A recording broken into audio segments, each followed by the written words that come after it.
Selamat pagi sahabat Muardi Wae, berjumpa lagi pada kesempatan hari ini dengan saya Dr. Amel, dan nanti kita akan berdiskusi banyak dengan pakar. Mungkin kita akan perkenalan dulu ya Dok ya. Jadi hari ini topik kita tentang mengenal radang usus buntu. Mungkin sahabat Muardi Wae sudah familiar dengan istilah usus buntu seperti itu ya Dok ya. Tapi hari ini kita akan menggali lebih dalam dengan pakar kita, Dr. Arif, spesialis bedah. Monggo dokter untuk perkenalan diri dulu. Ya, saya Dr. Arif Nur Hidayat Prawira Harjo, spesialis bedah umum di RSUD Muardi. Ya, baik. Oke, baik, mungkin langsung ke pertanyaan awal ya Dok ya. Sebenarnya apa sih Dok pengertian atau kemudian definisi dari radang usus buntu itu? Kalau saya sering mendengar istilah kedokterannya appendicitis seperti itu ya Dok ya. Mungkin dokter bisa menjelaskan dulu apa sebenarnya itu Dok? Ya, jadi pertama secara organ usus buntu atau bahasa latinnya appendix vermiformis itu secara normal itu memang ada, masih bagian dari sistem usus kita. Nah, kenapa misalnya jadi appendicitis atau jadi radang? Nah, itu berarti kan organ itu kan berbentuk seperti kerucut atau tabung. Nah, misalnya ada kan semua sistem pencernaan itu kan termasuk usus ya, terutama itu kan memproduksi sekret atau cairan untuk memperlancar pencernaan. Nah, kalau terkena sumbatan, nah itulah yang mengakibatkan radang. Misalnya terus-menerus terjadi, bisa jadi infeksi seperti itu. Sebenarnya kalau dalam sistem pencernaan sendiri, tadi kan dokter menyebutkan bahwa usus buntu itu bagian dari usus sebenarnya. Nah, kalau dari sistem pencernaannya sendiri, sebenarnya usus buntu itu ada manfaatnya nggak sih Dok untuk pencernaan kita? Ya, sebenarnya tidak ada fungsi secara khusus ya. Bahkan kalau memang sudah terjadi radang, sudah menimbulkan nyeri, ya lebih baik udah diambil aja, diangkat seperti itu. Dan setelah pengangkatan tidak ada fungsi yang berkurang dari pengangkatan dari usus buntu itu. Artinya kalau misalnya diangkat pun sebenarnya pencernaan juga tidak terganggu seperti itu ya Dok ya? Betul sekali. Baik Dok. Ya, begitu sahabat Muardi Wae. Mungkin kita sapa dulu Dok, ini sudah banyak yang bergabung, ada Yuliana, kemudian ada Aziz, Irfian, terima kasih sudah bergabung pada pagi ini dalam acara Muardi Wae. Kita lanjut lagi ya Dok ya. Kemudian untuk penyebab Dok, jadi kan seseorang ini bisa berpotensi mengalami radang usus buntu, tapi ada juga yang tidak. Sebenarnya penyebabnya itu apa sih Dok? Dan faktor risiko seperti itu Dok. Siapa yang lebih mungkin terkena dibanding mereka yang tidak? Oke, jadi gini, penyebab jadi secara umum itu penyebabnya karena masalah di pencernaan yang nggak lancar, disebabkan oleh makanan yang kurang serat, ya, kurang buah, kurang sayur, seperti itu. Akibatnya kotoran itu bisa mengeras, ya, terus masuk ke di usus buntunya itu mengakibatkan penyumbatan. Bisa juga bisa juga karena penekanan dari kelenjar getah bening di sekitar usus buntu itu diakibatkan karena infeksi yang berulang, tapi biasanya itu terjadi pada anak-anak kayak gitu. Antara anak-anak dan orang dewasa sama-sama nggak Dok? Artinya maksudnya kesempatan untuk terinfeksinya lebih sering yang mana dibanding anak-anak dengan dewasa Dok? Ya, jadi pada prinsipnya itu bisa terjadi umur dari 5 tahun sampai 30 tahun ya. Jadi yang seringnya terjadi seperti itu. Nah, di usia 5 tahun sampai 30 tahun ya Dok ya. Antara laki-laki dan perempuan Dok ada sama saja ya. Baik Dok. Kemudian kalau tadi kan radang ya Dok ya. Tadi lebih dokter menceritakan ada penyumbatan atau penekanan dari kelenjar getah bening di sekitar sana. Nah, kalau infeksi sendiri Dok, jadi kalau di usus itu kan ada kuman juga ya Dok ya, ada kuman E. coli ataupun yang lainnya. Sering nggak Dok sebagai salah satu penyebab dari radang usus buntu itu sendiri Dok? Ya, jadi kalau proses terjadinya awalnya kan lumen atau lubang usus buntunya itu tersumbat ya. bisa karena benda asing itu bisa berupa biji makanan atau makanan yang tidak tercerna dengan baik, bisa karena kotoran yang mengeras ya.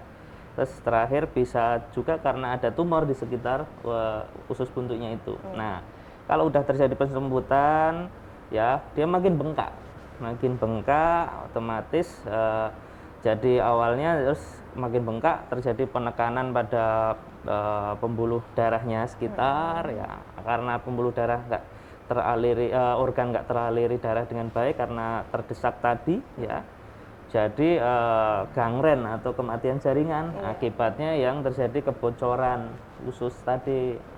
Kalau bocor yang keluar apa ya, nanah ya, kotoran seperti itu. Jadi pada prinsipnya jadi kalau radang usus buntu itu bisa ada yang jadi simpel, ada juga yang udah jadi kompleks seperti itu. Baik, Dok. Iya. Ini sepertinya sudah ada yang bertanya, Dok, dari Aziz 99. Aziz F99 ya. ya. Aziz F99. Izin tanya, Dok, apakah apendisitis didahului demam atau bisa tanpa demam? Dan kapan curiga sudah sampai komplikasi? Oh, mungkin nanti kita sambil langsung ke gejalanya ya, Dok, ya, gejala dan tanda. Apakah bisa dideteksi di rumah atau tidak, seperti itu. Monggo, dokter. Nah, jadi kalau sebenarnya ada beberapa gejala ya. Yang khas adalah nyeri perut ya, terutama di kanan bawah karena sesuai letak organ itu ya, kanan bawah. Kemudian karena usus buntu itu letaknya di kanan bawah ya, betul, Dok, ya? Usus buntu itu letaknya di kanan bawah. Kemudian kalau misal kadang terasa nggak nyaman aja, jadi nggak sampai nyeri, kadang perut nggak nyaman, kambuh-kambuhan, kemudian mual ya, ada mual, terus sembelit atau BAB nggak lancar sebelumnya, kemudian kadang disertai muntah juga. Nah, terus ini kalau kadang terasa juga nyeri perut di sebelah di bagian yang lain, misalnya letak organnya di kanan, bisa aja di ulu hati terasa nyeri. Nah, itu ada yang istilahnya nyeri yang berpindah sifatnya, seperti itu. Sebenarnya letaknya di kanan tapi dia menjalar, pindah gitu ya, Dok, ya, pindah betul, ke ulu hati. Iya, betul. Kemudian juga bisa juga dia nyeri yang setelah ditekan dilepas itu baru terasa nyeri, seperti itu. Ada juga yang seperti itu. Ada yang ngeluh nyeri, misalnya kita yang psoas sign namanya ya. Jadi kakinya diangkat ya. Kaki ini sendi panggul ini kita angkat, paha kita angkat, ya, yang kanan, dia nyeri rasanya. Nah, itu juga misalnya itu udah mengarah ke curiganya usus buntu. Memang masih ada pemeriksaan yang lain untuk lebih mengarahkannya. Tapi dari anamnesis, dari riwayat itu sudah mengarah ya, sudah Dok, ya? mengarah ke radang usus buntu seperti itu. Tapi artinya kalaupun misalnya ada pasien datang seperti itu, belum tentu khas dia nyeri perut kanan bawah, berarti ya, Dok, ya? Bisa jadi ada keluhan-keluhan yang lain ya. Nah, kemudian untuk demam itu nggak selalu muncul memang. Ya, cuman kadang badan ngerasa nggak enak seperti itu. Ya, kadang suhu nggak sampai 37. Begitu tinggi gitu ya, Dok, ya? Oke, baik, Dok. Kemudian kalau saya sering mendengar istilah ada apendisitis, itu ada radang usus yang sifatnya akut, ada yang sifatnya kronis. Mungkin itu definisinya berdasarkan apa, dokter? Nah, itu kalau akut terjadi baru pertama kali itu. Jadi nyeri perut kanan itu pertama kali baru terjadi ya. Kalau misalnya yang kronis udah berulang-ulang ya, udah berulang-ulang. Kadang biasanya datang itu kan udah nyeri berulang, diobatin sembuh, berapa hari lagi muncul lagi kambuh-kambuhan. Itulah yang dinamakan apendisitis kronis. Ya. Kalau tadi ditanyakan juga tentang komplikasi, Dok. Komplikasi dari apendisitis ini apa, Dok? Misalnya tidak tertangani atau datangnya terlambat ke dokter atau ke IGD seperti itu, Dok. Oke. Jadi termasuk misalnya ada yang apendisitis kan, ada yang simpel sama yang komplikasi. Nah, kalau itu berkaitan dengan penanganannya juga ya, makin ke apendisitis misalnya makin segera diatasi, penanganannya juga lebih simpel lah. Kalau udah komplikasi ya penanganan juga lebih butuh pemulihan lebih lama, terus penanganannya juga sedikit lebih kompleks penanganannya. Nah, kalau misalnya yang masih simpel itu muncul nggak nyaman, nyeri perut. Nah, biasanya tanda awalnya itu, ya tanda awal. Terus kadang sampai demam juga kadang muncul. Nah, kemudian kalau udah komplikasi, ya nyeri perutnya disertai perutnya mengeras, kembung, ya. Ada yang sampai muntah. Nah, dan ini kembungnya itu kan karena meradangnya itu udah seluruh perut, ya, atau peritonitis. Nah, itu mengakibatkan gerakan usus menjadi terganggu, ya, akhirnya kembung, ya. Dan pada pemeriksaan laboratorium, ya, leukositnya naik, ya, kemudian meningkat, ya betul, sel darah putih meningkat, dan neutrofil batangnya, segmen neutrofilnya lebih dari 75%, seperti itu. Itu yang kompleks. Kemudian kalau kompleks, ya berarti di kondisi appendicitisnya kemungkinan udah yang bocor, yang jadi nanah, ya, infeksinya yang udah nyebar, seperti itu. Baik, Dok. Ya. Baik, Dok. Ini ada pertanyaan lagi, Dok, dari Dwita Veronica. Ya. Dok, apakah penanganan radang usus buntu selalu harus dengan operasi? Nah, ini pertanyaannya. Ya. Kita bisa sambil ke terapi ini ya, Dok, ya, berarti. Ya. Apakah harus selalu dioperasi, Dok, yang namanya radang usus buntu itu? Ya, jadi gini, penanganan. Kalau penanganan awal, ya, bisa ditangani dengan pengobatan, ya, anti nyeri sama antibiotik. Tapi kalau untuk makanya ini termasuk tadi yang nyambung. Kadang datang itu udah kambuh-kambuhan, diobati pun muncul lagi, karena kalau udah appendicitis, yang solusi yang terbaik memang diangkat, gitu, daripada makin mengganggu. Tidak muncul lagi, atau bahkan justru lebih berat, gitu ya, Dok? Iya, memang gejala bisa hilang, tapi proses berjalannya penyakit dia tetap berlangsung, seperti itu. Dan penanganan antara yang simple tadi, yang simplek dengan yang kompleks tentu berbeda ya, Dok? Iya, betul. Ya, baik. Ya, begitu ya, Dwita. Jadi disarankan memang penanganan awalnya adalah diambil karena daripada muncul lagi, kemudian juga semakin berat, ya. Oke, pertanyaan lagi, Dok. Ini lanjutan dari Dwita juga. Jika tanpa operasi, apakah tetap bisa sembuh total, Dok? Jadi ini pertanyaan lanjutan, Dok. Kalau sembuh total, saya bilang tidak bisa. Ya, baik. Begitu ya, Dwita.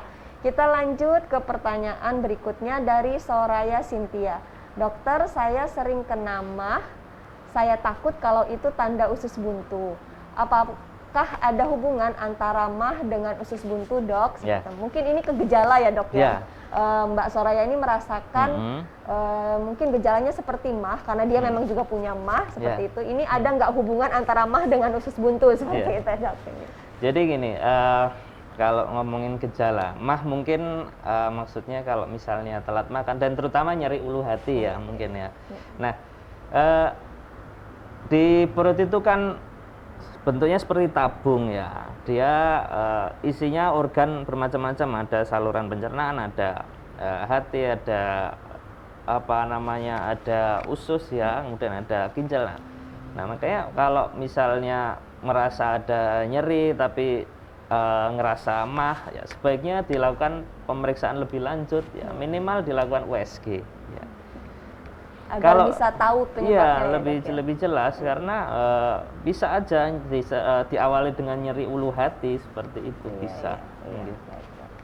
Ya, begitu ya, Soraya, ya. Jadi memang harus ditegakkan dulu apakah benar tadi gejala-gejala yang dicurigai usus buntu tersebut, yang kita curigai seperti mah ini memang benar dari usus buntu. Tadi disarankan Dokter Arief dengan USG paling tidak, ya, Dok, ya. USG sekitar perut, gitu ya, Dok, ya. USG perut tentunya. Ya.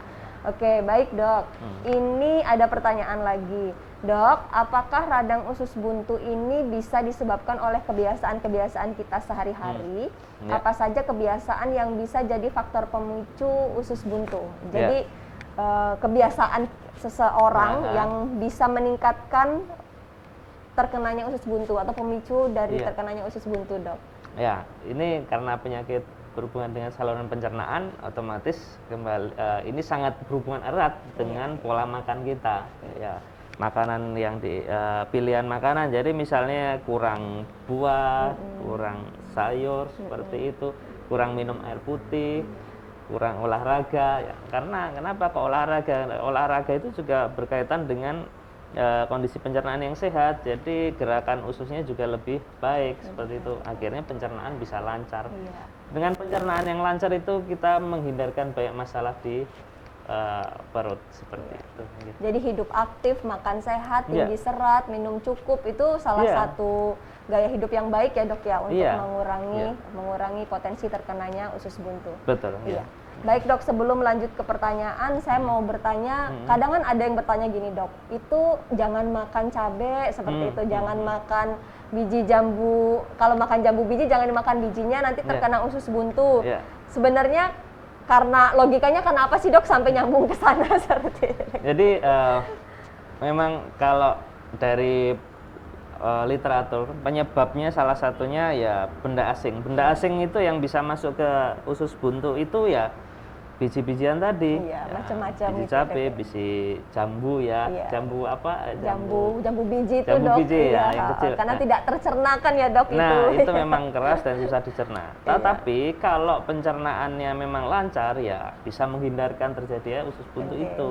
Baik dok. Jadi bukan berarti misalnya makan kemakan gitu pasti kemudian jadi terkena usus buntu, tidak seperti itu ya dok ya. Baik, sangat banyak faktornya. Baik dok, kita masuk lagi ke pertanyaan dari Andromeda Galaxy ini, apakah ada makanan yang memicu penyakit ini? Betulkah biji-bijian bisa memicu usus buntu? Wah, ini sama dengan pertanyaan saya dok.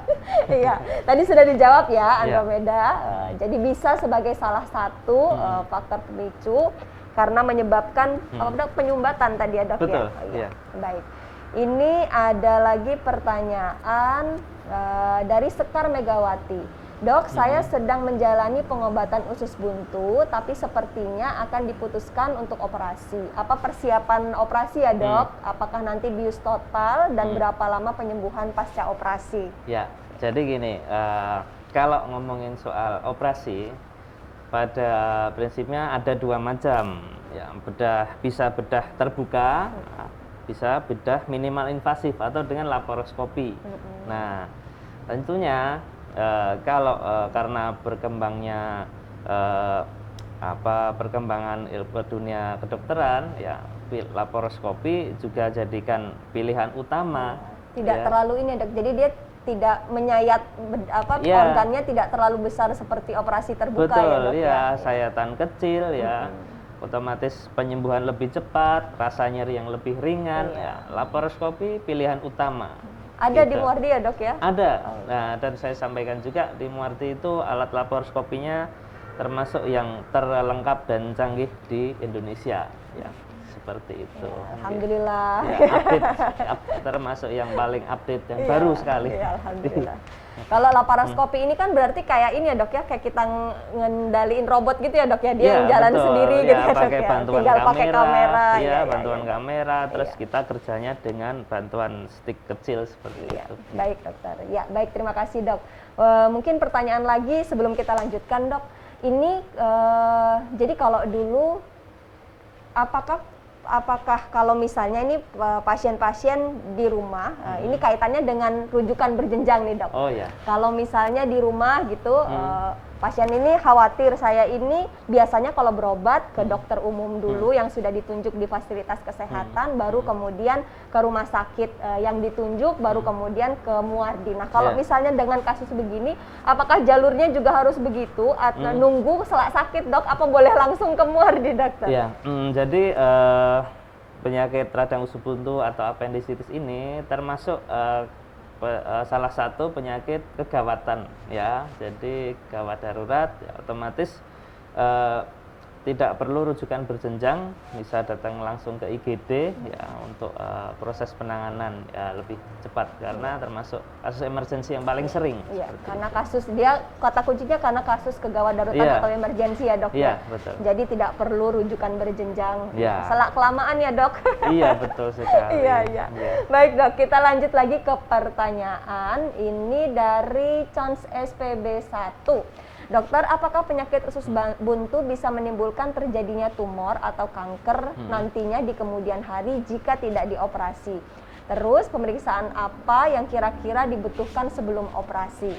Ya. Gitu dokter. Nah, untuk terjadinya misalnya menimbulkan proses terjadinya tumor. Nah, gini. Kalau misalnya tidak diangkat gitu dok, apakah bisa terjadi tumor atau kanker? Pertanyaannya seperti itu. Nah, sebenarnya semua proses radang atau infeksi yang berulang itu bisa memungkinkan untuk terjadinya keganasan atau kanker ya. Nah, untuk pemeriksaan sebelum operasi ya, itu dibutuhkan pemeriksaan darah ya. Kemudian USG, kalau USG masih belum mengarah ke usus buntu, masih ada keraguan, ya pakai apendikogram namanya, ya pemeriksaan dengan kontras. Ya. Baik dokter. Baik dok, kita lanjut lagi ke pertanyaannya dari Tika Pitaloka 17. Dok, saya pernah rawat inap karena usus buntu, tapi tidak sampai operasi. Apa yang harus saya lakukan supaya usus buntu saya tidak semakin parah ya dok? Ya, gitu dokter. Jadi untuk Tika Pitaloka, nah gini, sebelumnya kita pastikan dulu apakah betul itu memang radang usus buntu, tidaknya dengan USG. Kalau memang ada peradangan di usus buntu atau udah kelihatan melebar usus buntunya, ya sebaiknya operasi. Udah pilihannya itu aja. Tapi operasi. Dalam kondisinya Mbak Tika Pitaloka ini disuruh pulang itu berarti belum curiga usus buntu atau gimana ya dok ini? Nah itu karena makanya kita infonya kan tidak lengkap ya dok ya, karena infonya datanya tidak lengkap juga. Sudah betul terbukti apa belum untuk usus buntunya seperti itu. Baik dokter. Oke. Baik, terima kasih Mbak Tika. Kita masuk lagi ke pertanyaan berikutnya dari Nurjana SF. Dokter, saya sedang menjalani pengobatan gastritis erosif dan esofagitis LAC. Tapi nyeri perutnya berpindah-pindah dan masih sering terjadi. Apalagi ketika sebelum dan setelah buang air besar. Apakah ini bisa memicu radang usus buntu, dok?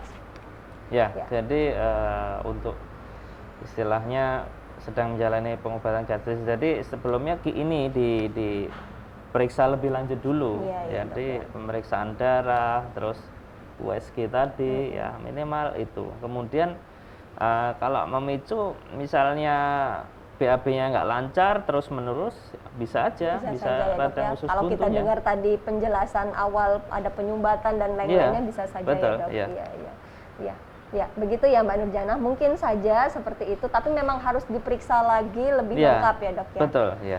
Kalau untuk pemeriksaannya sendiri dok, misalnya nih ada pasien datang seperti itu, kemudian sudah khas tadi nyerinya, nyeri perut kanan bawah, pemeriksaan yang memang memutuskan, oh iya ini harus operasi, apa dok pemeriksaan tambahannya dok? Jadi kalau secara lengkap memang ada riwayatnya ya, anamnesis itu, terus pemeriksaan fisik, nyeri tekan lepas, nyeri perut kanan bawah ya, kemudian pemeriksaan tambahannya ya pemeriksaan darah, sel darah putihnya, kemudian neutrophil segmennya dilihat, ya tambah USG seperti itu penambahannya. Berarti USG-nya memang harus dilengkapi dulu, benar apa dari gambaran USG tersebut dok? Nah biasanya nanti penebalan lumen ya, kalau enggak pelebaran kadang-kadang memang tidak selalu terlihat jelas dari USG, tapi dari gejala saja sudah cukup mengarah, ya itu berarti kita memang bisa memutuskan itu perlu untuk operasi pengangkatan appendix gitu ya dok ya. Iya, baik dok. Kemudian ini dok, kalau terkait dengan masih kembali kepada pengobatan ya dok ya. Tadi dokter menyebutkan memang yang lebih ringan tadi yang laparoskopi karena minimal sayatan sayatan atau nah itu apakah di semua rumah sakit atau ini kebetulan memang Muwardi sudah memiliki seperti itu, Dok? Jadi gini, memang alat laparoskopi itu kendalanya adalah mahal ya, mahal harga alatnya, mahal bahan yang dipakai ya, seperti apa kan butuh gas seperti itu, terus dan beberapa perangkat pendukungnya, termasuk kadang di beberapa rumah sakit memang ada ahli yang belum terbiasa mengerjakan karena memang ada sertifikasi berjenjangnya untuk mendapatkan keahlian tersebut ya, Dok, khusus ya. Jadi tidak semata-mata ada alatnya, kalau nggak bisa yang menggunakannya juga tidak bisa digunakan. Iya. Ada prosesnya berjenjang untuk bisa mandiri mengerjakan laparoskopi. Iya, baik dokter. Ya, baik, terima kasih dokter Arif. Saya mau bertanya lagi. Jadi dulu pernah dok ada cerita seperti itu. Jadi sebenarnya dia tidak ada keluhan tadi khas yang nyeri perut kanan bawah. Cuma pada saat itu memang si pasien ini mau operasi, perempuan kebetulan operasi di organ di sekitar kandungannya. Sebelum operasi dokternya menanyakan nanti ini operasinya mau sekalian nggak dengan memotong usus buntumu, meskipun sebenarnya tidak ada keluhan usus buntunya. Sebenarnya pertama secara etis memang itu diperbolehkan seperti dok tanpa ada gejala, kemudian kita pasiennya inisiatif untuk seperti itu, atau bagaimana dok penjelasannya terkait kondisi ini? Jadi gini, jadi memang kadang usus buntu itu dia dipengaruhi peradangan di organ sekitar. Ya. Tapi kita harus jeli untuk melihat memang penyakit itu berdiri sendiri atau disebabkan oleh organ yang lain yang mengalami masalah. Nah, saya kira ya kalau dari awal ya kalau memang udah kelihatan meradang ya dilakukan pengangkatan sekalian gitu daripada lain hari muncul. Ya kalau memang terbukti secara klinis ya saat operasi ditemukan pembengkakan meradang ya sekalian kalau saya. Gitu. Baik dok. Ya. Baik dok, terima kasih. Kemudian saya mau bertanya lagi ini ada yang bertanya nih dok dari Dewi Tania Dewi. Tapi sebelum ke sana kita mau sapa dulu dok sahabat dari Masyake Zoo. Selamat pagi dok, Taiwan hadir. Ini banyak ini dok penonton setianya sahabat Muwardiwa ini dok. Ini yang dari Taiwan. Halo Masyake Zoo. Ya terima kasih sudah bergabung. Kita lanjut lagi dok. Ini ada yang bertanya dari Dewi Tania Dewi. Dokter, bagaimana cara kita mengenali radang usus buntu pada anak? Tanda-tanda yang patut kita waspadai apa? Mungkin karena anak-anak ini kadangan nggak bisa khas nyebutin keluhannya dok ya, bisanya nangis saja apalagi kalau masih kecil seperti itu. Anak itu kan jiwanya masih bermain ya.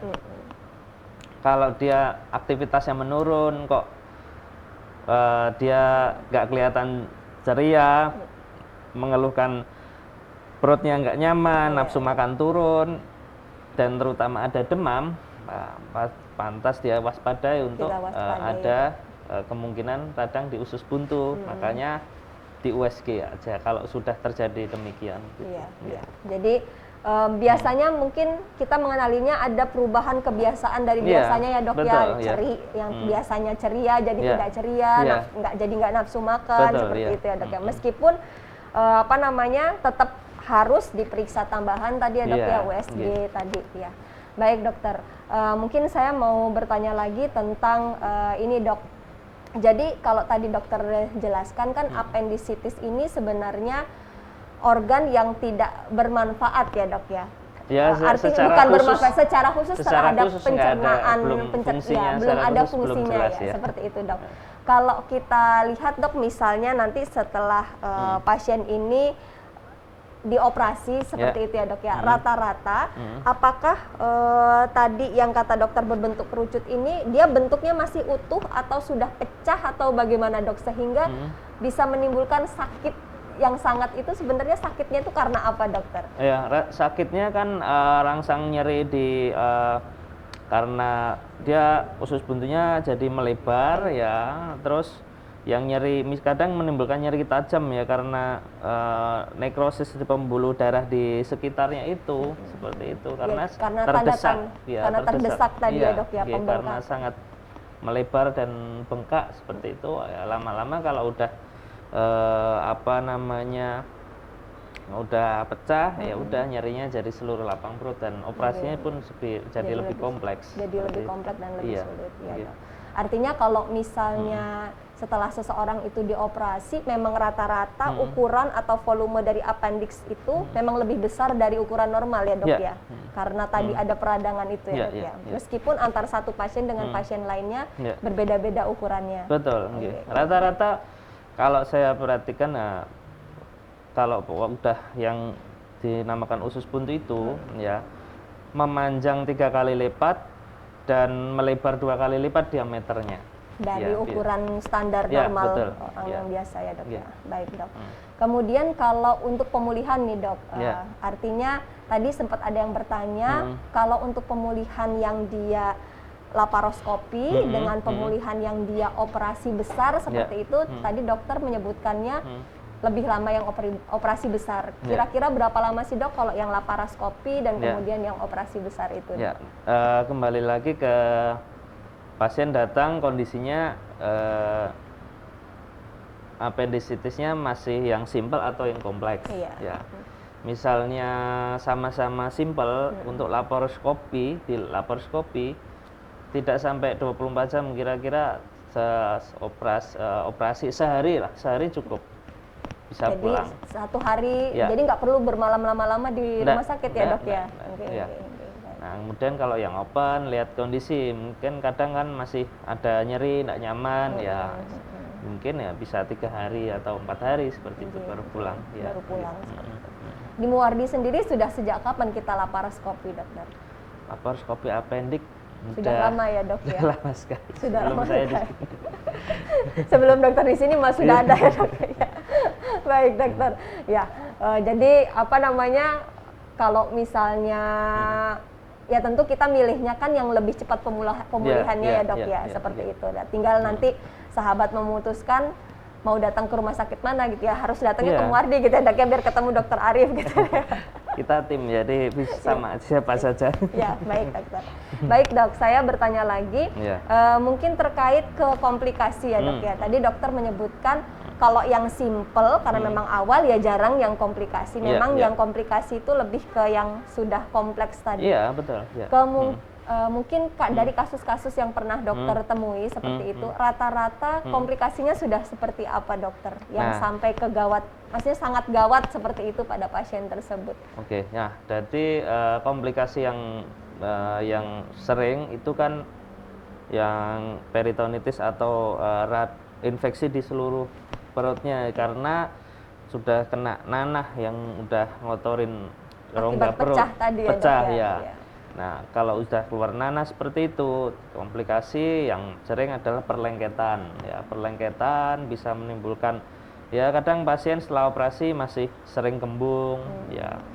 Kemudian kalau sudah sering kembung, kalau misalnya masih bisa diatasi tanpa operasi bisa tuntas. Tapi kalau kembungnya tidak teratasi, makin istilahnya masih tetap nggak lancar pencernaannya, ya terpaksa ya dioperasi lagi karena melepaskan perlengketan itu bisa, dan itu bisa terjadi hitungan berapa bulan kemudian, berapa tahun kemudian bisa. Yang awalnya karena appendicitis pecah dan kemudian perlengketan dan muncul lagi di kemudian hari dan bisa jadi lebih berat ya, Dok ya? Iya, makanya sebenarnya makna perlengketan itu apa, Dok? Perlengketan itu apa yang jadi perlengketan artinya kalau seperti kita di kulit luar ya, misalnya ada luka, dia kan prosesnya masih ada basah kayak gitu. Nah, ada radangnya merah. Nah, kalau di dalam perut yang merah dan radang itu adalah usus ya sama-sama masih radang bertemu. Kalau waktu kondisi lengket itu sudah masa penyembuhan, itu justru bisa jadi ususnya bisa terpeluntir, bisa tertekuk, ya. Jadi mengakibatkan hambatan secara mekanis pencernaan seperti pencernaannya itu. ya dok Ya. ya. Iya. Bahkan pernah juga dok melihat kasus awalnya yang karena appendicitis tidak tertangani ini yang pecah tadi, sampai akhirnya tadi dokter sebutkan perlengketan, ususnya jadi nggak bisa dipakai lagi, dibuatin lubang baru seperti itu dok untuk mengeluarkan buang airnya atau fesesnya itu dok. Iya betul. Itu. Jadi ini sebenarnya radang usus buntu itu kasus yang cukup sering ya, kegawatan dalam bedah yang sering. Tapi kalau terjadi komplikasi, jadi bisa pemulihannya jadi cukup lama dan resikonya juga tinggi jadi ya. Makanya semakin awal ditangani, diketahui penyembuhan dan penanganan juga lebih baik hasilnya. Iya, baik dokter, terima kasih dok. Kemudian kita masuk lagi ke pertanyaan, ini sudah ada yang bertanya dok, dari Enza Balkis, kalau langkah pencegahan supaya tidak terjadi appendicitis bagaimana dok? Mungkin ini ulang lagi dok, ini pencegahannya apa ini dok? Nah kalau pencegahan ke cara pola hidup sehat ya, makanan banyak sayur, banyak buah ya, minum air putih yang cukup dan olahraga yang teratur. Artinya kalau sahabat Muwardi lebih senang mager, malas gerak, malah ini ya dok ya, takut nanti berpotensi ya dok. Iya, berpotensi untuk terkena, apalagi nggak makan makanan sehat, gaya hidupnya nggak mau gerak, nggak mau hidup aktif gitu ya.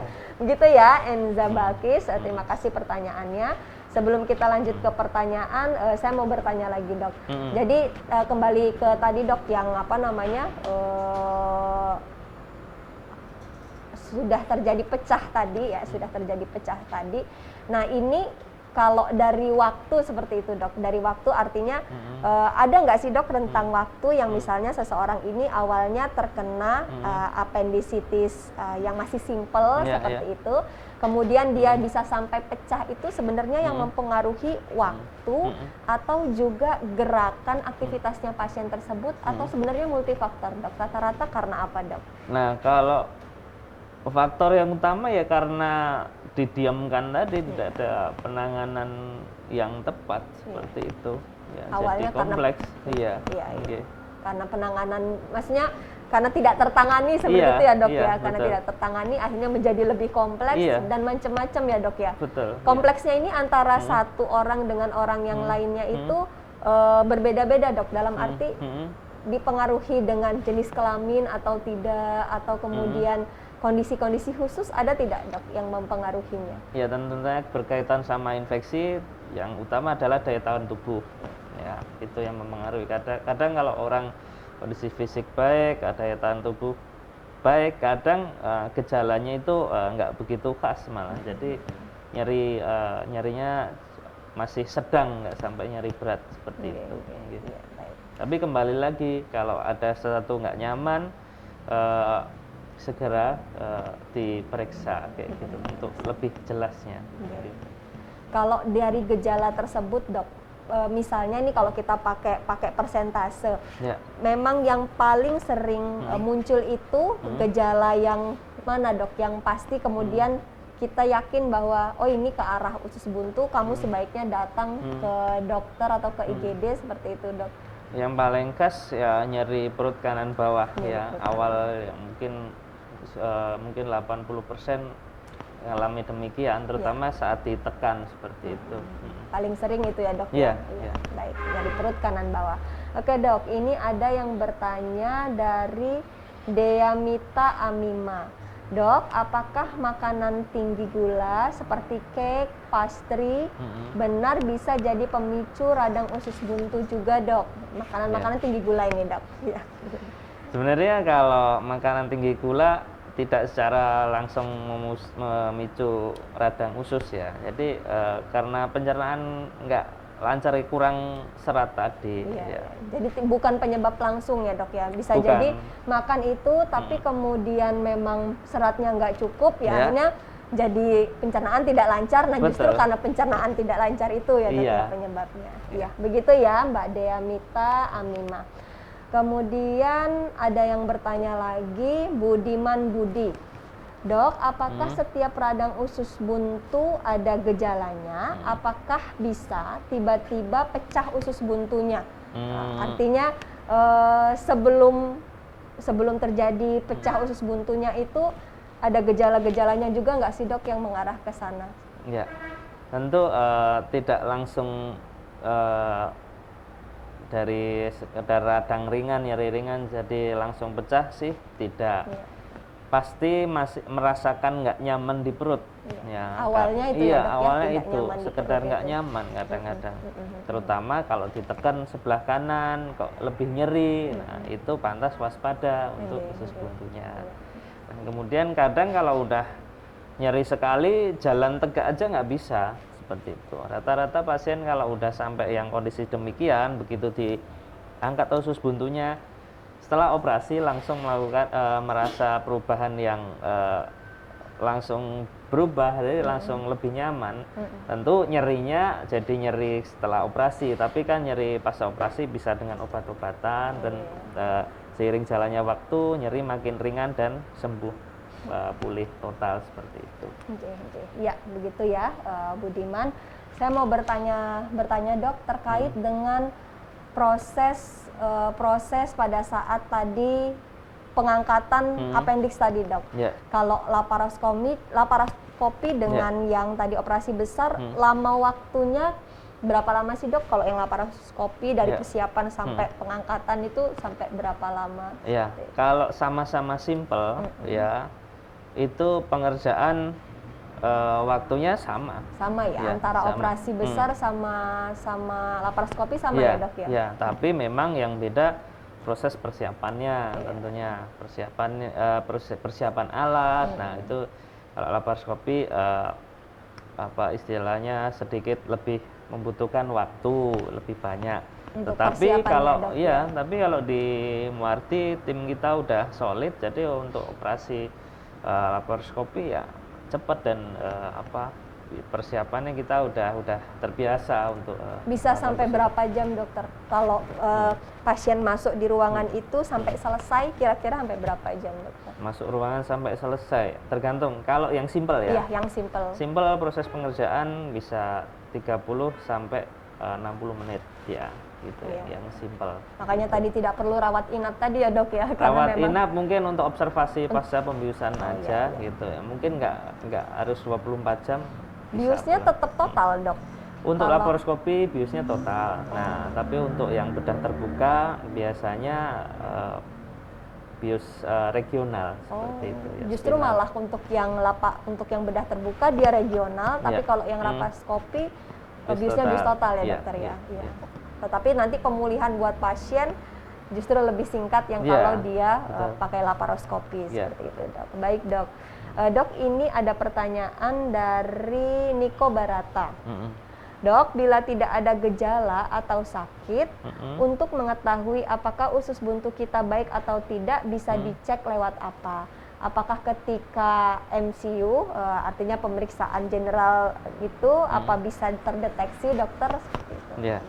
Jadi untuk usus buntu ini kan radang, jadi tanda utamanya adalah ketidaknyamanan atau nyeri di perut. Jadi kalau misalnya nggak ngerasakan apa-apa waktu medical check up ya, terutama kembali lagi kalau medical check up komponennya biasanya pemeriksaan fisik, EKG, ronsen torak, terus darah rutin sama apa lagi ya dok ya? Biasanya. Standarnya itu sih standarnya, dok. Jadi standarnya nggak bisa mendeteksi kalau MCU ya. Dan memang ini tadi ya seperti dokter jelaskan, memang urutannya tetap dari anamnesis, pemeriksaan fisik begitu ya dok ya, kemudian baru tadi laboratorium dan USG tadi. Gitu ya. Jadi kalau di MCU memang tidak muncul gejala-gejala itu juga ya jadi tidak terdeteksi ya dok ya. Baik. Ya, begitu ya Niko atas pertanyaannya, terima kasih. Selanjutnya ada pertanyaan lagi dari Ziza VBP. Apakah perlu puasa setelah operasi usus buntu, baik dengan laparoskopi ataupun teknik yang konvensional? Jadi sebelum apa setelah? Ini maksudnya sebelum kali ya dok ya, sebelum dan setelah ini boleh puasa atau tidak? Harus puasa atau tidak maksudnya? Tentu sebelum operasi baik yang teknik konvensional maupun laparoskopi harus sama-sama harus puasa. Sama-sama. Ya, karena kan kaitan untuk safety, jadi kondisi pembiusan ya kadang karena kan otot dilumpuhkan, jadi klepnya atau sphincter di lambung kita bisa terbuka. Nah itu yang takutnya makanannya keluar ya, ya Dok ya. keluar atau masuk ke saluran nafas. Nah itu yang paling Itu yang dikhawatirkan. khawatirkan. Makanya wajib puasa, tidak makan dan tidak minum seperti itu. Idealnya puasa berapa jam sebelum tindakan, Dok? Ya kalau untuk operasi yang tidak emergency bisa ya 8 sampai 6 jam seperti itu ya. Jadi 6 sampai 8 jam dia puasa seperti itu. Ya. Nah, kalau kemudian setelah operasi nih, Dok, dari laparoskopi ataupun yang teknik konvensional boleh makan lagi kapan nih, Dok? Nah, kalau untuk yang simplek ini masih untuk yang simplek. Ya, untuk yang simpel ya, tetap. Kalau simpel sadar penuh atau kalau bios total ya, udah mulai sadar penuh langsung minum aja. Ya, minum. Boleh langsung minum langsung. Ya, untuk makan mungkin tunggu 8 jam baru makan. Ya. Dari operasi nunggu dari 8 jam. Ya. Tapi kalau minum sudah boleh diawali lebih awal ya, Dok ya. Kalau minumnya minum ada gulanya, minum teh segala macam udah boleh belum? Justru disarankan yang mengandung gula, misalnya teh manis, karena kan ganti energi waktu kita puasa tadi. Baik. Ya, seperti itu. Kalau untuk yang konvensional juga sama, Dok? Ya, sama. Sekitar waktu tersebut ya. Baik, Ziza, begitu ya jawabannya. Terus kita menjawab lagi pertanyaan dari Dwita Veronica. Izin bertanya lagi, Dok. Ini Dwita tadi udah beberapa kali bertanya, Dok. Dia bertanya lagi nih. Terima kasih ya, Dwita. Izin bertanya lagi, Dok. Apakah usus buntu yang tidak ditangani bisa menimbulkan komplikasi di organ lain, Dok? Mungkin perlu dijelaskan lagi, Dok. Nah, untuk komplikasi terutama namanya aja kompleks, jadi pasti bisa mempengaruhi organ lain. Ya, kadang kalau udah komplikasi nyerinya sampai ke ulu hati, karena itu tadi yang kotoran atau nanah itu bisa mengotori, mengiritasi daerah seluruh mana saja perut. ya, Dok, ya, seluruh nah, kadang yang kalau ekstrimnya bisa ganggu nafas, karena mau tarik nafas perutnya kembung, nyeri, jadi susah seperti itu, seperti sensasi susah bernafas seperti itu. Iya. Jadi tetap bisa ya, Dwita. Bisa, artinya tadi seperti dicontohkan Dokter Arief, mungkin akan nyeri ulu hati ya, Dok, seperti itu. Apalagi kalau sudah pecah tadi. Baik, Dok, terima kasih Dwita sudah aktif bertanya. Saya mau bertanya lagi, Dok, terkait dengan pemulihan, kembali kepada pemulihan pasien-pasien dengan appendix ini. Kalau misalnya pasien ini sudah pernah diangkat, artinya appendicitis tadi tertangani dengan appendiktomi atau diangkat, apakah di kemudian hari keluhan nyeri perut kanan bawah itu memang benar-benar hilang, artinya bekas pengangkatan itu tidak akan terjadi keluhan lagi, artinya akan bebas keluhan di sekitar perut kanan bawah, atau bagaimana, Dok? Ya, jadi gini, kalau mengingat perut itu kan organnya banyak ya, macam-macam. Nah, kembali lagi kalau di area kanan bawah itu ada organ apa aja. Nah, kalau misalnya appendiknya udah diangkat, masih ada sensasi nyeri, nah itu perlu dicek lebih lanjut, ya bisa di USG kembali, bisa. Nah, namanya juga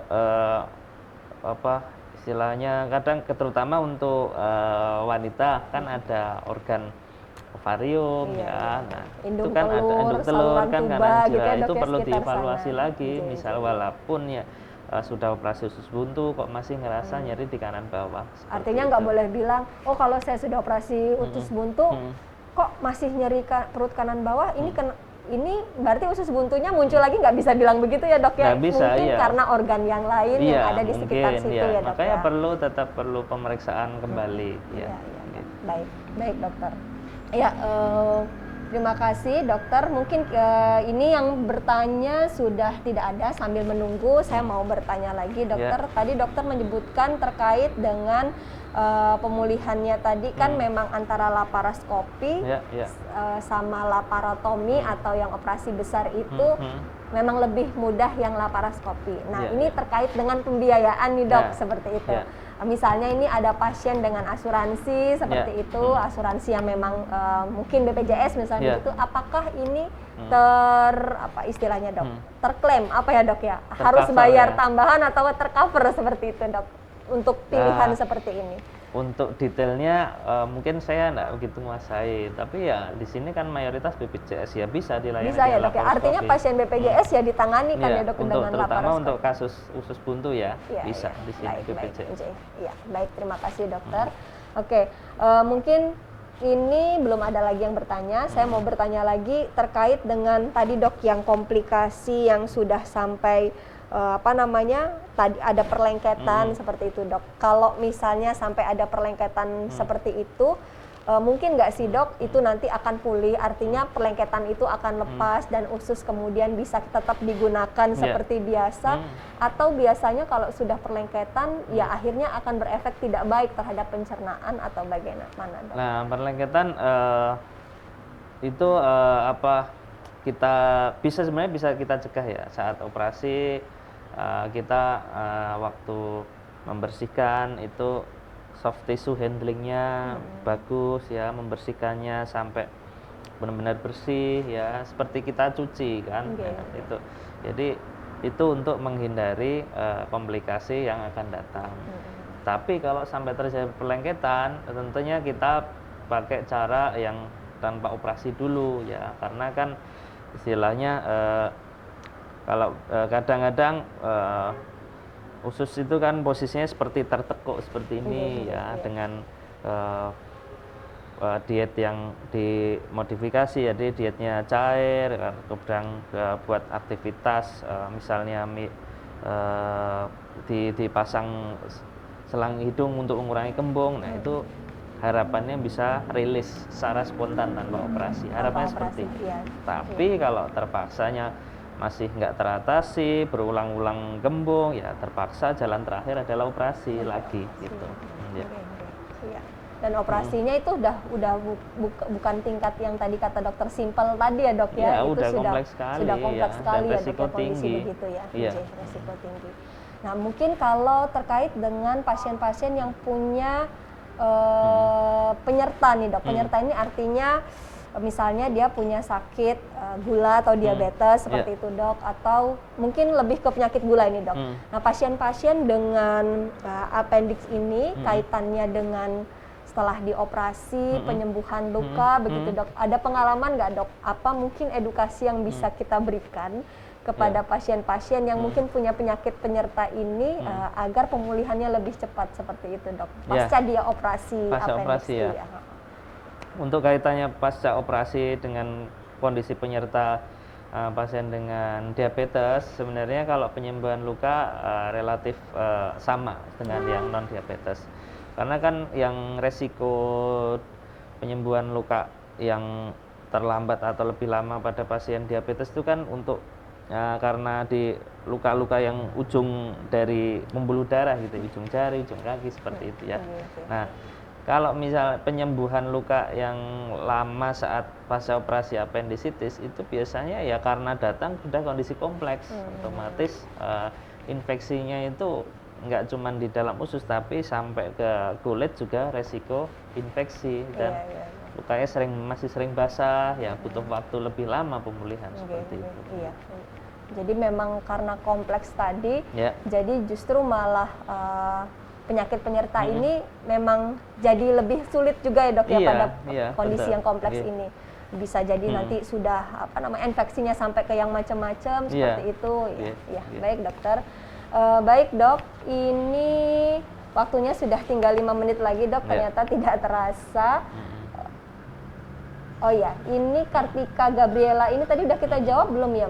Yang kayaknya belum ya. Dok, kalau usus buntu pada anak-anak itu seringnya disebabkan apa ya dok? Apa cara pencegahan usus buntu pada anak sama dengan orang dewasa? Oh ya, jadi mau bertanya tentang anak-anak nih dok. Jadi kalau pada anak-anak itu biasanya penyebab usus buntu itu apa? Dan kemudian pencegahan antara yang untuk menghindari yang anak dengan dewasa itu sama nggak dok pencegahannya? Sama kalau pencegahan. Jadi pencegahannya sama-sama harus menjaga pola makannya ya, banyak serat, banyak makan buah yang cukup, sayur yang cukup, ya minum air putih. Nah ada tambahannya juga kalau misalnya anak, karena kan salah satu penyebabnya karena desakan dari kelenjar getah bening di sekitar apendik itu biasanya karena infeksi. Nah anak-anak itu kan bisa infeksi yang sering kan infeksi misalnya batuk atau pilek. Nah itu kalau dibiarkan berulang-ulang nggak sembuh-sembuh ya bisa secara nggak langsung menyebabkan apendisitis. Ya. Jadi infeksi yang tidak tertangani tadi ya, dok, betul. Ya, Walaupun bukan masalah di pencernaan awalnya seperti itu. Jadi agar orang tua juga tidak mengabaikan kalau anaknya sakit, batuk, pilek hanya didiemin saja, tidak ya dok ya. Iya. Bisa jadi mungkin infeksi dan bisa sebagai awal nanti di kemudian hari dia bisa memicu untuk terkena apendisitis seperti itu dok. Ya. Kalau untuk pencegahan antara yang dewasa sama anak-anak sama ya dok ya berarti ya tidak begitu berbeda. Oke dokter, tadi sudah ada pertanyaan lagi. Sebenarnya waktunya tinggal 5 menit dok, tapi ya kita jawab ya Nurjana, demi Nurjana ini. Terima kasih atas penjelasannya dok. Izin bertanya lagi, terkait gejala usus buntu selain nyeri perut, apakah ada gejala yang mempengaruhi bentuk, warna maupun struktur dari fesesnya dok? Jadi ada nggak yang gejala dia mempengaruhi perubahan warna ataupun bentuk dari fesesnya seseorang kalau lagi terkena usus buntu ini dok? Kalau gejalanya dinilai dari struktur fesesnya, misalnya sering ada feses yang sangat keras ya, susah keluar, keras, sembelit gitu. Nah itu hati-hati, terus menerus bisa terjadi apendisitis juga. Iya.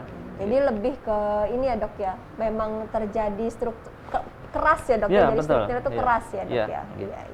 Iya, begitu ya Nurjana. Terima kasih pertanyaannya. Kemudian lagi dok, pertanyaan terakhir mungkin dari saya dok, terkait dengan apendisitis ini. Kalau selama dalam 1 bulan misalnya dok ya, pasien yang datang ke Muardi itu kira-kira bisa sampai berapa kasus sih dok orang yang terkena apendisitis ini? Sebenarnya karena kan sebenarnya bisa ditangani, ini rumah sakit pusat rujukan kalau di Muardi sebenarnya bisa ditangani di tingkat yang sebelumnya, ya mungkin jumlah kasusnya seminggu itu cuman ketemu mungkin 2 sampai 3 kasus. Karena memang dia di tempat yang lain bisa dikerjakan di rumah sakit tipe yang tipe C, tipe B, tipe B, tipe C bisa dilakukan. Baik dokter, ini mungkin sudah banyak pertanyaan yang kita jawab juga. Dokter juga sudah menjelaskan secara lengkap kepada kami, ilmunya sangat bermanfaat. Terima kasih dokter. Mungkin sebelum kita tutup dokter, ada yang ingin dokter sampaikan dulu atau kemudian pesan-pesan buat saya, teman-teman sahabat Muardi Wae terkait dengan mengenai radang usus buntu ini, seperti itu dokter. Ya, jadi saran saya kalau misalnya ngerasa nggak nyaman perut, terutama udah menimbulkan nyeri di kanan bawah, segera periksa ke dokter. Terus lebih bagus lagi di USG untuk melihat lebih detail seperti itu. Walaupun untuk pastinya kan butuh pemeriksaan secara fisik ya, butuh riwayat yang lebih lengkap seperti itu. Tapi setidaknya kita misalnya masih gejala awal bisa terdeteksi, ditanganinya juga lebih cepat, hasilnya juga lebih bagus untuk menghindari komplikasi yang di kemudian hari. Kemudian tentunya pencegahan ya, makan cukup sayur ya, cukup buah yang berserat, kemudian minum air putih yang banyak dan aktivitas yang cukup ya, terutama olahraga seperti itu untuk membantu melancarkan buang air besarnya seperti itu. Sebelum ditutup dok, izin terkait dengan olahraga ini dok. Pernah itu ada yang bertanya kalau untuk pasien-pasien yang habis operasi appendix ini, apakah olahraganya juga ada maksudnya ada olahraga yang tidak boleh dilakukan atau kita lebih memilih olahraga yang tipe seperti apa dokter? Kalau setelah operasi. Kalau setelah operasi tergantung, kembali lagi simple dan kompleks. Nah kalau yang simple mungkin kalau memang rutin aktivitasnya jalan, olahraganya jalan gitu, boleh. Jadi begitu, yang ringan sedang saja dok ya, begitu jangan nyaman ya. Tapi kalau pengen olahraga yang lebih berat ya mulai 1 bulan ke atas boleh. Setelah 1 bulan dengan kemudian ya mungkin sambil melihat bagaimana respon dari jadi sambil mengukur rasa tidak nyamannya atau nyerinya pasca operasi. Baik. Sebelum ke sana dok, nanti kalau misalnya habis laparoskopi, apakah pasien itu harus kembali ke dokter untuk dok? Untuk kontrol seperti itu? Tentu kontrol sangat kita anjurkan terutama untuk lihat kondisi luka terus juga untuk mendeteksi secara awal bila terjadi komplikasi atau resiko operasi yang terjadi setelahnya. Dan ini ya dok ya, artinya mau yang dia tadi laparoskopi atau laparotomi semuanya tetap harus balik lagi untuk di follow up, untuk dilihat gimana kondisinya ya dok. Betul, seperti itu. Nggak langsung ya udah itu terus tidak mau balik. Baik dokter, terima kasih banyak dokter Arif. Tadi di sini memang banyak yang berharap kalau ditayangkan kembali karena mungkin di jam-jam aktif kan ya dok ya, ini teman-teman yang lain sahabat Muardiwai lagi pada bekerja. Nah, jangan takut, jangan khawatir.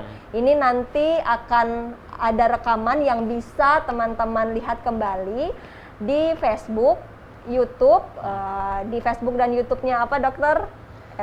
Di live streaming Facebook dan YouTube RSUD Dr. Muardi. Jadi bisa dilihat di RSUD Dr. Muardi rekaman live streaming hari ini. Jangan lupa untuk like, follow, subscribe, share dan akun medsos kita RSUD Dr. Muardi. Baik, terima kasih sahabat Muardiwai dan terima kasih Dr. Arif. Lagi dok, closing statement dok. Yang terakhir kali ya dok ya buat teman-teman. Apabila ngalamin ketidaknyamanan di perut, terutama nyeri di perut kanan bawah, segera periksa ke dokter. Kemudian kalau perlu dilanjutkan pemeriksaan penunjang seperti USG, pemeriksaan darah. Dan untuk pencegahan penyakit usus buntu ini, lakukan makan diet yang tinggi serat ya, kemudian banyak sayur dan buah, banyak minum air putih dan olahraga yang teratur seperti itu. Semakin awal ditangani, hasilnya pun semakin baik seperti itu. Baik dokter Arif, terima kasih banyak atas ilmunya, atas pengalamannya yang sudah diberikan pada acara hari ini, sahabat Muardiwai. Semoga teman-teman berkenan bisa mengambilkan manfaat sebanyak-banyaknya. Dokter, kami pamit dulu. Assalamualaikum warahmatullahi wabarakatuh. Selamat pagi.